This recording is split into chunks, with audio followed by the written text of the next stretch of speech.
Bonjour à tous, Grégoire pour lemondedesétudes.fr pour un nouveau tutoriel sur Excel 2010, bien que ça soit valable pour tous les autres Excel. N'hésitez pas à vous abonner à ma chaîne YouTube si vous voulez voir d'autres tutoriels. Il y en a déjà eu par le passé sur Excel, sur la personnalisation d'Excel ainsi que sur le ruban. Voilà un petit peu, on a regardé comment tout ça on pouvait s'en servir et qu'est-ce que ça contenait. Le but d'aujourd'hui, c'est de rentrer un petit peu dans le vif du sujet, c'est de regarder comment on se sert d'Excel. Après tout, hein, c'est un tableur, il va nous servir à faire des tableaux, à faire des calculs. Comment on va faire des calculs dans Excel, les calculs basiques, introduction aux formules. Donc c'est un tuto qui se destine à ceux qui connaissent mal Excel ou pas du tout Excel, qui l'ouvrent pour la première fois et qui veulent voilà, commencer à savoir comment on s'en sert. Et bon, on va tout de suite commencer avec l'introduction. Voilà, j'ai ouvert un fichier Excel. Je vous invite à faire de même, hein. J'ai un peu zoomé pour qu'on voit mieux. Et puis je vais tout de suite taper un exemple. Donc là, j'ai entré 10 entrées et 5 entrées. Ce qu'on va chercher à faire, c'est à faire la somme de ces deux chiffres dans Excel. Alors pour ça, on peut éventuellement, j'en ai parlé dans un précédent tuto, sélectionner nos deux cellules. Et si je regarde ici dans la zone en bas, j'ai la somme qui apparaît automatiquement ici, hein, somme 15. Le problème, c'est qu'elle n'est pas stockée comme variable dans Excel, donc on ne pourra pas se resservir de ce chiffre-là si on veut voilà, l'afficher ou s'en resservir dans un autre calcul, etc., etc. Donc pour ça, il va falloir faire une formule. Le principe des formules, quand vous dites oralement ou quand vous écrivez une formule, c'est 10 plus 5 égale 15. Excel, c'est l'inverse, c'est-à-dire qu'on va d'abord écrire le égal et qu'ensuite on va écrire la formule qui nous intéresse. Donc une formule dans Excel commence toujours par égal, quelle que soit la formule que vous allez utiliser. Là, on va s'intéresser pour l'instant juste aux opérateurs de base, hein, donc addition, multiplication, etc. Mais toutes les formules fonctionnent de la même façon. Donc, alors je vais fermer cette fenêtre. Hop. Par exemple, ici, on veut donc faire une addition. Donc, comme d'habitude, comme pour toutes les formules, retenez ce geste, égal. Égal, ça va donc signifier à Excel qu'on veut commencer une formule, et la formule ici c'est lui dire je veux additionner cette cellule là, donc la cellule qui est en A1, je vais la sélectionner, je vais tout simplement cliquer dessus, on voit qu'automatiquement ça écrit A1, et puis je vais dire plus, je vais sélectionner ma deuxième cellule A2, et voilà, ça écrit automatiquement A2, et je fais entrer. Et vous voyez que ça écrit logiquement le résultat. Rien de très impressionnant, rien de très difficile non plus, si ce n'est que c'est quand même déjà intéressant de voir que si vous changez la formule, si vous changez les valeurs comprises en A1 et A2, si par exemple je mets 5 plus 5, ça va automatiquement changer le résultat qui est passé à 10, qui passe à 7, qui passe à 3663, enfin voilà, vous pouvez déjà tout de suite changer les valeurs et ça change automatiquement le résultat de votre opération, comme une calculette finalement, mais plus simple à utiliser. Donc ça c'est l'introduction aux formules. L'intérêt, voilà, vous avez vu, c'est que c'est assez simple à taper et que le calcul se fait directement. Alors à retenir, donc on commence toujours par égal. Vous cliquez tout simplement dans les cellules que vous voulez additionner ou avec lesquelles vous voulez faire une opération, et Excel vous écrira la formule automatiquement. Bien sûr, il faudra lui ajouter l'opérateur. Ici, on a choisi plus. On va voir qu'on peut utiliser les autres, bien sûr. Également, ce que j'ai pas dit, effectivement, que j'avais mis pour une autre, un rappel, c'est qu'on peut utiliser une constante. On n'est pas obligé de dire à Excel qu'on veut utiliser, là, forcément, on a mis A1 pardon, et A2. Mais on peut lui dire que nous, on voudrait à chaque fois faire ce qui se trouve en A1. Donc, je vais la réécrire. Égal. Ce qui se trouve en 1, mais on veut lui dire plus cette fois-ci. Je veux que ça soit toujours plus 22. Voilà. Donc on peut écrire directement le chiffre comme là je viens de le faire. J'ai écrit directement une constante dans Excel et cette fois-ci elle ne changera pas. Hein, je peux changer la valeur des autres. Oh là, je vais tout de suite annuler ça. Plus 22, j'avais dit. Je peux tout de suite changer la valeur des autres cellules. J'aurai toujours mon 22 qui est écrit dans ma formule et qui est une constante. Donc ça ne changera pas. Je fais échappe. Voilà, hein, ici on voit que 10 plus 22, 32, 5 plus 22, 27, etc., etc. Donc on peut utiliser aussi une fonction avec une constante, donc ça c'est bon à savoir. Ça c'est pour vraiment l'introduction aux formules. Là on a vu avec le signe addition, on peut voir qu'en fait on peut utiliser plusieurs opérateurs bien sûr dans Excel, à savoir addition, soustraction, multiplication, division et puissance notamment, pour les principaux. On va de toute façon regarder comment ça marche, hein. Ça marche de la même façon que ce que je vous ai dit, donc on va, voilà, pour l'addition c'est tout simplement le signe plus, pour la soustraction c'est tout simplement le signe moins sur le pavé numérique, multiplication à côté vous avez le signe multiplié sur votre pavé numérique ou qui se trouve à côté de la touche entrée. Pour la division c'est le slash et pour la puissance c'est le chapeau que vous trouvez à côté du signe P ou du signe dollar sur votre clavier. Donc voilà. Comment les taper? Par exemple, tout simplement, on va le refaire ensemble pour que ce soit bien clair. Donc là, je fais égal, ne pas oublier égal. La plupart des erreurs de fonctions dans Excel, c'est tout simplement l'oubli d'un signe égal. Donc égal, cette cellule E2. Bien sûr, tout à l'heure, j'ai fait un exemple avec A1 et A2, mais c'est valable avec n'importe quelle cellule d'Excel. Ici, automatiquement, Excel va me dire que je suis en cellule E2. Donc voilà, E2, je tape mon plus, et G2. Entrée, égale E3 moins G3 égale, on va aller vite, hop, fois G4. Donc le signe divisé égale 5 divisé par G5, 1,6666. On verra les formats dans un autre tutoriel, mais voilà, ici j'ai juste changé le format, c'est le même résultat. Et puis égale 5. Alors, puissance, c'est toujours un peu plus compliqué à écrire, le puissance, parce qu'il ne s'affiche pas forcément tout de suite, et Excel peut ne pas comprendre ça. Donc il faut bien cliquer dans la barre de formule ici. Et voilà, il en apparaît 2 là, ça arrive souvent, donc faites bien attention à ce qu'il en apparaisse qu'un. Et puis vous sélectionnez votre puissance. Encore une fois, la grande force d'Excel, c'est que vous pouvez toujours changer la valeur de la puissance. Par exemple, là j'ai mis au cube, mais si je mets au carré, donc puissance 2, ça le fait automatiquement. Et je peux aussi changer le chiffre qui était mis à la puissance carrée. Donc voilà, ça c'est automatiquement les résultats changeront. Donc intérêt assez élevé de Excel, et n'oubliez pas ces premiers opérateurs. Et puis voilà, je l'ai mis en dessous. Souvenez-vous de vos leçons de primaire. Si vous voulez combiner des opérateurs, il va falloir à nouveau vous refamiliariser, si vous avez un peu oublié tout ça, avec l'histoire des parenthèses, pour prioriser vos opérations, puisque par défaut, comme en mathématiques de base, c'est la multiplication et la division qui sont prioritaires sur les autres opérations. Donc il faut mettre des parenthèses si vous voulez faire certains calculs avant les autres. C'est ce que je mets ici. Si je mets 9 plus 3 fois 2, il va me faire d'abord 3 fois 2 et ensuite plus 9, alors que si je fais 9 plus 3 entre parenthèses, il va d'abord me prioriser cette addition et ensuite il va tout multiplier par 2. On peut le faire ensemble, donc je fais tout simplement égal, on ouvre une parenthèse, on tape nos chiffres, 9 plus 3, fermez la parenthèse, fois 2, donc là on a 24, et si je fais égal 9 plus 3 sans mettre de parenthèse fois 2, 3 fois 2, 6 plus 9 égale 15. Donc vous voyez que c'est pas exactement la même chose, donc n'oubliez pas vos parenthèses dans vos opérations, ça peut changer drastiquement vos résultats. Donc faites bien attention à ça. Voilà. Ensuite, on va regarder assez rapidement, donc là entraînez-vous avec les opérateurs, avec les parenthèses, à essayer de faire des choses. Vous allez voir, c'est très puissant. On va tout de suite passer à la fonction somme, qui est une fonction automatique d'Excel. Alors je vais peut-être taper des chiffres, je ne l'avais pas fait, 10, 15, entrée, 16, 29, 35. Alors là, on vous demande de faire par exemple l'addition de tous ces chiffres. Alors il y a deux solutions, il y a plusieurs solutions. Vous pouvez sélectionner tous les chiffres, dire là il y a marqué somme égale 105, donc ça fait 105, je vais l'écrire là. Bon, vous vous souvenez, ça malheureusement, si vous changez un seul chiffre, ça ne va pas changer votre résultat, donc c'est pas ce qui nous intéresse. Vous pouvez dire je vais faire égal, donc ce qui est en B2, plus ce qui est en B3, plus ce qui est en B4. Donc bien sûr ça va marcher, c'est une bonne solution.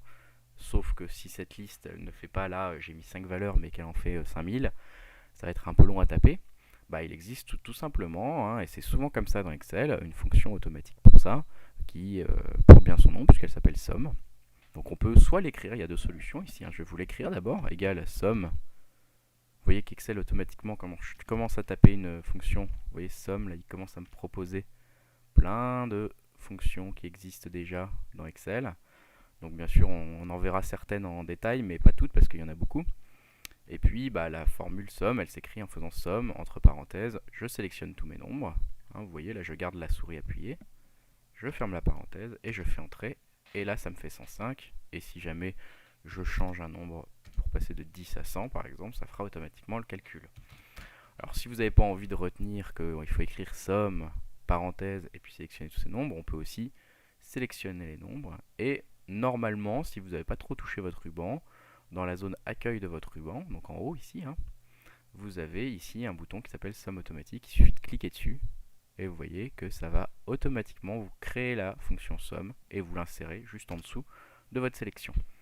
Donc ça, c'est pour la fonction somme, qui est une fonction de base dans Excel, tellement basique qu'on la retrouve même dans les raccourcis par défaut de Excel. Donc voilà, ça va vous apprendre à vous familiariser aussi avec à quoi ressemble une fonction quand elle est différente des fonctions de base, donc à savoir addition, soustraction qu'on a vu juste avant. Voilà, la plupart des formules en fait se composent comme ça, donc c'est-à-dire qu'elles sont égales, bien sûr toujours, et puis ensuite un mot qui va être la formule en question. Donc ici c'est la formule somme. Il y en a d'autres, il y a NB car, enfin il y en a des centaines de formules. Et puis souvent après des parenthèses et puis des paramètres de la formule qu'il faudra remplir. Ça c'est une présentation d'une seule fonction d'Excel, mais sachez qu'il en existe beaucoup d'autres. En tout cas, somme, elle est très simple à utiliser, vous avez même un bouton, donc n'hésitez pas à l'utiliser. Voilà pour somme. On va maintenant s'attaquer, pour bien faire le tour avec l'initiation aux fonctions, à la question des dollars et de la fixation des cellules. Vous allez mieux comprendre ce que je veux dire par là. Notre problématique ici, c'est on veut tout simplement écrire une table de multiplication, comme on les faisait quand on était au primaire, c'est-à-dire multiplier tous ces chiffres-là ensemble, faire la table des 2, faire la table des 3, faire la table jusqu'à la table des 10, juste par 10. Voilà. Donc on voudrait en fait faire remplir à Excel automatiquement ce tableau. Je vais déplacer ça pour que ça ne nous attire pas trop l'œil pour l'instant. Hop.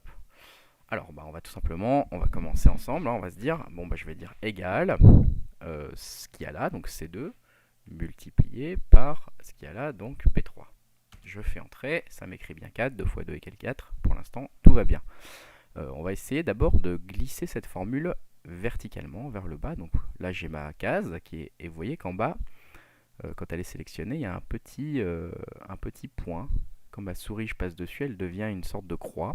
Et ça veut dire en fait que Excel peut dupliquer cette formule, la copier automatiquement sur les autres cases, soit vers la droite si je déplace ma souris vers la droite, vous voyez qu'il se passe quelque chose là, soit vers le bas si je déplace ma souris vers le bas. Donc là je vais la déplacer vers le bas, tout en maintenant appuyé sur ce petit coin dans Excel. Alors, ça nous affiche des résultats et tout de suite on constate qu'il y a un problème, puisque 2 fois 3 ça ne fait pas 12. Qu'est-ce qui s'est passé? On va tout simplement cliquer dans notre formule pour mieux regarder ce qui s'est passé. Il me met C3 fois B4. Alors, pourquoi C3 fois B4?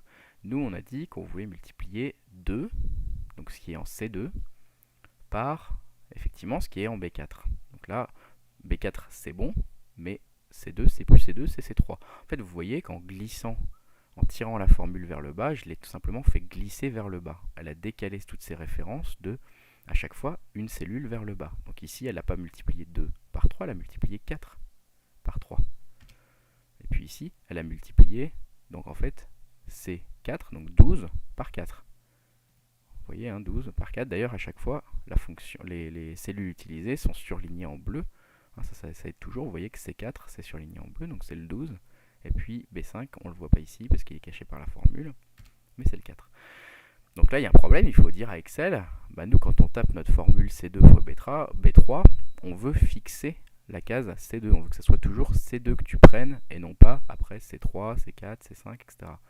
Ne décale pas, en gros, Excel, s'il te plaît, ne décale pas notre formule vers le bas, garde bien cette référence-là fixe. Par contre, tu pourras bien décaler B3, B4, etc. Ça, c'est très bien. Donc le moyen de lui dire que ça c'est notre référence C2 elle est fixe, c'est le signe $ qui est juste à côté d'entrée et qu'on tape en disant égal donc $C $2 fois B3. là j'ai tapé notre fonction avec $C, $2 fois B3, je vais à nouveau la tirer vers le bas. Et là on voit déjà qu'on a un résultat beaucoup plus intéressant. On peut regarder notre fonction à la dernière case, en C11. Qu'est-ce qui se passe? Il y a bien toujours $C, $2 qui est toujours fixé, fois B11, lui il a bien glissé, il n'y a aucun dollar, donc pas de problème, c'est variable, ça peut glisser, pas de souci. Bon, on peut se dire que là on est plutôt pas mal parti. Alors on va tout de suite se dire, ok, cette cellule-là, ce qu'on vient d'écrire, je vais maintenant l'appliquer horizontalement sur les lignes, sur la première ligne ici. Donc je vais prendre le coin en bas à droite et je tire en maintenant le bouton de la souris enclenché. Allez, on retombe à nouveau sur le même problème. Alors qu'est-ce qui se passe ici? Enfin on voit qu'il y a un problème, c'est pas le même, mais on voit qu'il y a un problème. On voit ici 8. Alors 2 fois 3, ça ne fait pas 8, donc on va tout de suite retourner dans notre fonction et regarder ce qui se passe. Et à nouveau, on voit qu'il y a un décalage. Et alors là, c'est plus grave parce que ça a pris notre C2. Vous vous souvenez, on l'avait fixé complètement. On avait fixé à la fois la référence C, qui est la référence de la colonne C, et à la fois le 2, qui est la référence de la ligne 2. Notre case bleue, elle est bien en C2. Le problème, c'est que là, on voudrait que ça bouge en fait, ça, parce qu'on voudrait effectivement que ça reste en 2, puisque ça restera toujours dans la ligne 2 pour notre référence de multiplication. Ça sera D2, E2, F2, G2. Donc le problème, c'est qu'il faudrait qu'on fixe le 2, mais pas le C. Alors ça, c'est possible, tout simplement. On va effacer ce que je viens de faire. Au lieu de faire fixer l'ensemble à Excel, en disant $C, $2, on va lui dire, non, en fait, on veut simplement que ce soit le 2 qui soit fixé, et pas le C. Le C va pouvoir varier. Donc on va écrire C. Donc là, je ne mets pas de dollar, je lui dis, attention, c'est variable. $2, le dollar, attention, par contre, ça reste fixe. Donc si je fais ça, déjà, normalement, voilà, c'est toujours pas bon, on n'a toujours pas tout bien compris. Mais par contre, on voit bien qu'il prend bien la bonne référence en termes de colonne. On est bien en D2, sauf qu'il ne le multiplie pas par le bon chiffre. Donc on va aller tout de suite regarder ça. Je vais effacer ma réponse. Et je retourne dans ma case. Je vais effacer les autres aussi en dessous pour pas que ça soit confusant. Voilà, donc là on sait qu'on a la bonne solution pour la case bleue, pour tout ce qui est en ligne. Par contre en B3, c'est vrai que pour l'instant on n'avait rien fixé du tout. Vous voyez, il n'y a aucun dollar. Donc il suffit de réfléchir un petit peu pour se dire, nous ce qu'on veut, globalement, c'est que ça multiplie ces lignes-là, donc tout ce qu'il y a dans ces colonnes-là, donc la ligne 2, avec tout ce qu'il y a dans les colonnes C, D, E jusqu'à K, et puis tout ce qu'il y a dans la colonne B avec les lignes 2 à 11. Donc on s'est déjà occupé de la première partie, il n'y a plus qu'à s'occuper de la deuxième partie. Donc ce qui va bouger concrètement, c'est pas le B, puisqu'on sait que B3, après ça sera B4, B5, B6, donc le B va être fixe, donc on peut déjà mettre un dollar. Par contre, comme on vient de le dire, 3, B3, B4, B5, B6, le chiffre après, lui, ne va pas être fixe. Donc ça ne sera que dollar, B, et puis 3, 4, etc. ça variera. Voilà, en écrivant donc C, dollar 2 et B, et dollar, pardon, B3, là, a priori, j'ai des références qui sont bien écrites grâce au dollar. Donc je vais la tirer d'abord horizontalement. Voilà, et puis maintenant, je peux même tout tirer dans l'autre sens, verticalement, et on voit qu'avec une seule formule, et en l'écrivant une seule fois, alors là on a pris du temps pour essayer d'expliquer un petit peu, mais on voit qu'on a rempli automatiquement l'intégralité de notre tableau.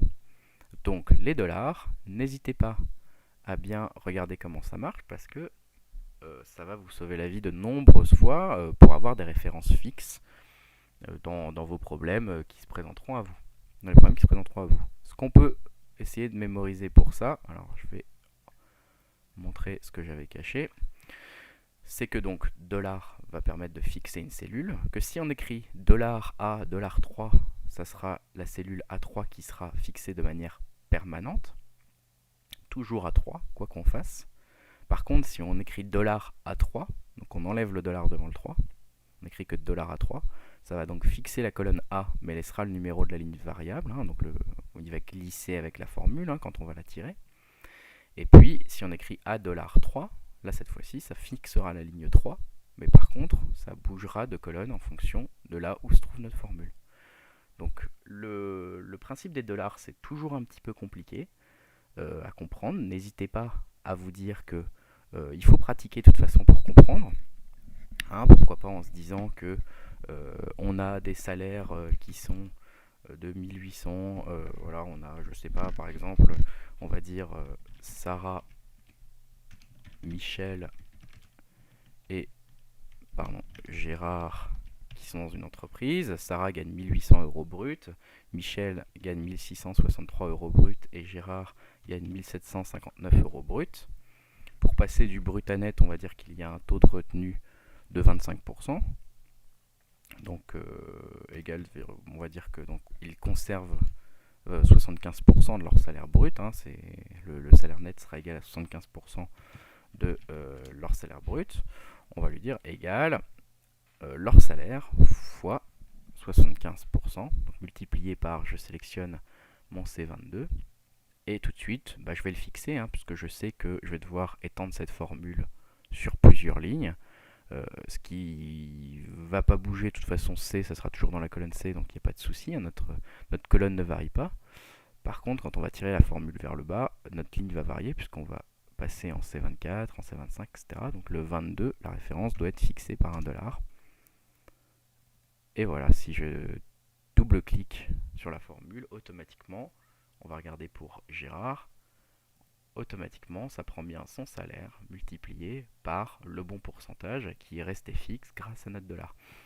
Donc je vous conseille de vous lancer dans des petites problématiques comme ça pour essayer de bien comprendre comment vous vous servez de votre dollar.